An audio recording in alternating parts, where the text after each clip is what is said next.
Mas o sujeito, quando quer ser muito esperto, ele acaba ficando até trouxa, entendeu? Quer dizer, você vai desconfiar da coisa, bom, me dê um bom motivo para desconfiar. Por que você vai suspeitar? O sujeito está falando é louco, é mentiroso? Não, não é. Tá certo? Está ganhando algum com isso? Não, também não está. Então, por que você vai desconfiar? Parece que dizem que é bom demais para ser verdade. É bom demais para ser verdade. Agora, se eu contasse para você, dizer, olha, o negócio é o seguinte, tudo isso é mentira, foi o diabo que inventou só para sacanear com você. Aí você acredita.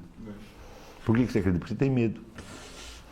O senhor não acha que a distância no tempo acaba criando uma certa desconfiança? Porque hoje em dia é muito comum a gente ver as pessoas argumentarem, mas então por que mais ninguém ressuscita? Eu nunca ouvi falar de alguém que tenha ressuscitado, então eu nunca vi ninguém ressuscitar.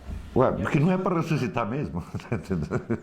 Quer dizer, se ressuscitar fosse uma coisa que acontecesse para qualquer um, qual seria a novidade ali? Pô? Então, quer dizer, e antes de ressuscitar, já tinha feito outro camarada ressuscitar. Quer dizer, se eu fiz com ele, por que eu não posso fazer comigo? Esse negócio de Lázaro, tinha centenas de pessoas lá que assistiram, pô. E não é o tipo não tinha lá nenhum publicitário, não tinha nenhum jornalista do Globo, tá entendendo? Para inventar a historinha, não tinha. Então, ou seja, a história nos parece contada, vamos dizer, com razoável fidedignidade. Não é isso? É uma história que você não entende. Mas os milagres, eles não têm um aspecto retórico mais do que prova? Eu diria assim, naquela época ocorriam esses milagres, ressurreição e outras coisas assim, porque havia uma necessidade, vamos dizer assim, de uma espécie de convencimento, porque não havia uma doutrina que você estudava. Mas quer dizer, você vai... Escuta, peraí, mas você vai ressuscitar o sujeito só para convencer os outros?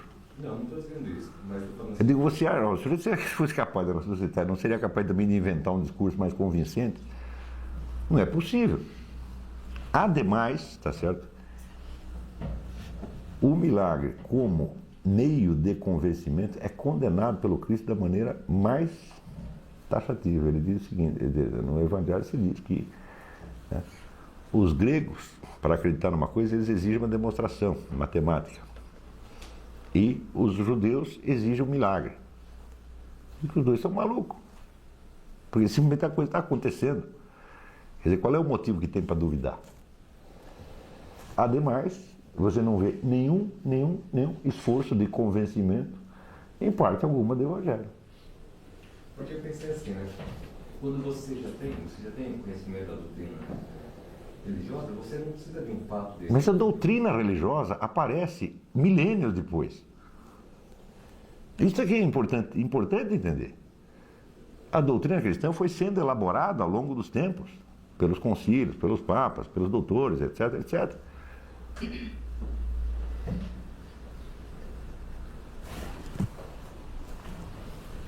Note bem que não houve propagação de doutrina. Você sabe que o Evangelho quer dizer uma narrativa. É uma notícia, é uma notificação de algo que aconteceu. Entendeu? O que o Cristo mandou os caras fazer? Olha, você vai e conta para os outros o que aconteceu. Não se trata de pregação doutrinal.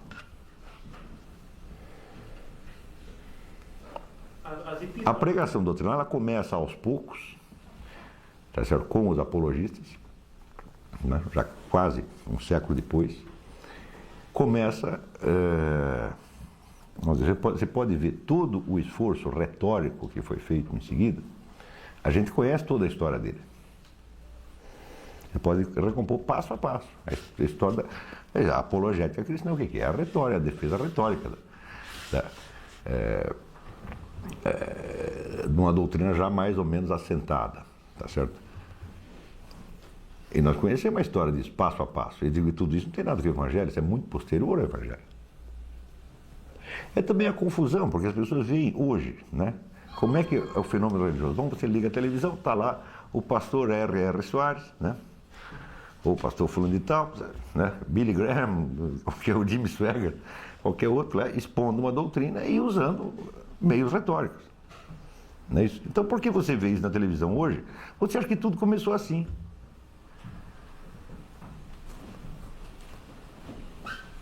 Mas nenhuma religião começou assim. Isso é impossível. Mas é o tal negócio. Santo Tomás de Aquino dizia que nós falamos com palavras. Falamos e escrevemos com palavras. Deus fala e escreve com coisas. Com fatos, com coisas, com atos, tá entendendo? Então, o discurso divino é indiscernível dos fatos que o enunciam. Então, por isso mesmo, não tem aquela inteligibilidade imediata da doutrina, tá certo? Mas tem o impacto do fato real. E aí está a universalidade também, né? E quando começa a virar doutrina, a coisa vai fragmentar. Claro, a doutrina você pode expor de um jeito ou do outro, daí já começa a surgir controvérsia. Claro que você pode chegar a unificar a doutrina. Mas como é que se unifica a doutrina? Através de inúmeras controvérsias. O que são os concílios, se não, né, imensos, como é que se diz, palcos de controvérsias? Dessas controvérsias, algumas podem ser arbitradas cientificamente, outras não. E daí o que o Papa faz? Ele produz outro fato, ele vai lá, conversa com Deus e diz, olha, Deus diz que é assim. Por quê? Eu também não sei. Ele me diz que é assim, não fui eu que estou dizendo, ele me diz que é assim. Tá certo? Então o que é isto? É uma doutrina? Não, é outro fato. Mas nos concílios existe a utilização de um método dialético. Existe toda a discussão, com todo o critério dialético, científico, mas às vezes com tudo isto não se chega a uma solução. E quando não chega a uma solução, então não tem solução doutrinal. Tá certo? Mas tem uma solução dogmática. Mas aí o fato e o dogma ficam indissolúveis. O fato e o dogma são indissolúveis. O dogma é um fato. Ele não é a doutrina. O Papa vai lá, reza, se recorda, daí diz, olha, Deus me diz que é assim. Note bem, não é uma coisa que o Papa pensou, não é uma elaboração intelectual dele, é algo que lhe foi imposto, de alguma maneira. Está entendendo? Então, você pode passar o resto da sua vida tentando justificar por que é assim. Eu digo, aí você está transformando em doutrina. Tá entendendo? Uma doutrina tem que poder ser defendida dialeticamente. Como é que você vai defender dialeticamente a ressurreição do nosso Senhor Jesus Cristo? Você não pode, está entendendo? Porque é um dado, é um fato, você não tem como, ele não é uma ideia, ele não é uma opinião que você pode, não é uma teoria que você pode defender. Como você não pode defender diretamente uma árvore, por exemplo? Você não pode defender dialeticamente uma árvore. É isso? Exatamente. A chuva, o sol, está entendendo? Você não pode defender. É um dado. Está compreendendo? Então, é claro que os dados podem ser falseados. Você pode dizer que uma coisa que aconteceu, uma coisa que não aconteceu. Tá certo? Mas isso não é uma discussão doutrinal, é uma discussão histórica. Não é assim? E se você vai discutir esses dados da revelação cristã, então toda impugnação de um dado é feita por um motivo racional. Nunca é irracional. Você não pode rejeitar o dado só porque você não gosta. Se a rejeição daquele dado implica a adesão a hipóteses mirabolantes, então a rejeição do dado não tem razão de ser. Então, se você nega a versão que o próprio Jesus Cristo dá da sua vida, você diz, olha, não foi nada disso que aconteceu. Quer dizer, o cara não era o verbo de Deus, não foi nada disso. Então é o seguinte, então tudo foi um tecido de coincidências muito mais miraculoso do que o que ele está contando. Quer dizer, pessoas afastadas 3.000 anos umas das outras combinaram entre si para produzir um efeito fictício no ano zero da era cristã. Não é tão absurdo, é tão estúpido. Quer dizer, não há motivo para você impugnar isso aí. Professor, qual é a atitude dos judeus diante desse fato? Esse é outro problema. Esse é outro problema. Porque se a nova aliança confirmava a anterior, isso quer dizer que a anterior podia ser cumprida de dois jeitos, do jeito antigo e do jeito novo. Senão a religião judaica teria acabado. Você está entendendo? Quer dizer que ela pode ser, uma parte dela, vamos dizer, sob certo aspecto, ela é absorvida na nova. Mas sob outro aspecto, ela continua, ela não podia ser revogada. Está entendendo? Então aí surge todo um jogo entre a lei antiga e a lei nova. Tá certo? Que é uma das coisas mais bonitas da história humana. Porque, pelos anos seguintes, aqueles que ficam na fórmula antiga, até hoje eles não sabem o que fazer com o tal do Jesus Cristo. E este é o grande problema da história. Você está entendendo? Então é por isso que, vamos dizer, a conversão dos judeus é considerada a etapa final da história humana. Na Bíblia está assim. Está compreendendo? Quer dizer, o fim do mundo é antecedido pela conversão dos judeus. O que significa que se tivesse convertido já teria acabado.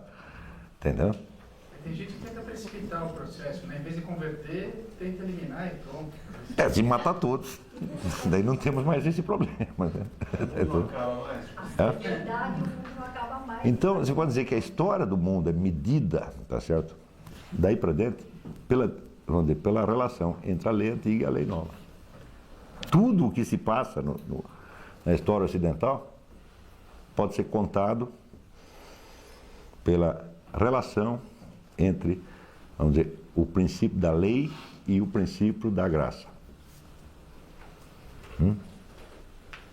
Que às vezes parecem se identificar e às vezes parecem ser antagônicos. Agora, isso aí é um mistério que não me cabe explicar. Eu digo, eu sei que é assim. Se eu poderia repetir, por favor? Quer dizer, a partir do advento de nosso Senhor Jesus Cristo, todo o restante da história humana é medido por esta régua. De um lado tem a lei, do outro lado tem a graça. Está entendendo? Que no fundo são idênticas, mas só no fundo. Na superfície da história, às vezes aparece como antagônica.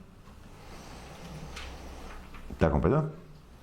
Por exemplo, uma coisa interessantíssima.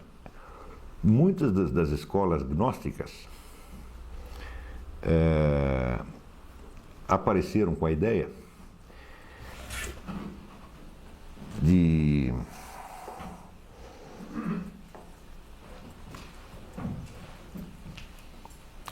precisaria colocar um intermediário entre este baixo mundo, que é o mundo, vamos dizer, da lei, da fatalidade, etc., e o Deus eterno, que é o Deus da graça.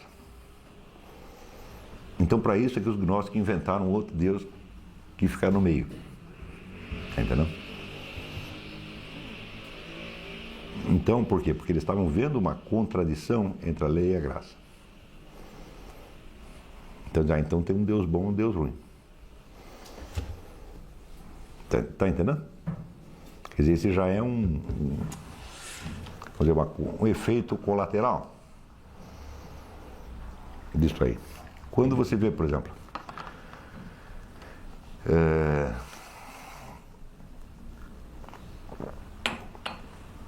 quando um povo opta pelo socialismo, o que ele está fazendo?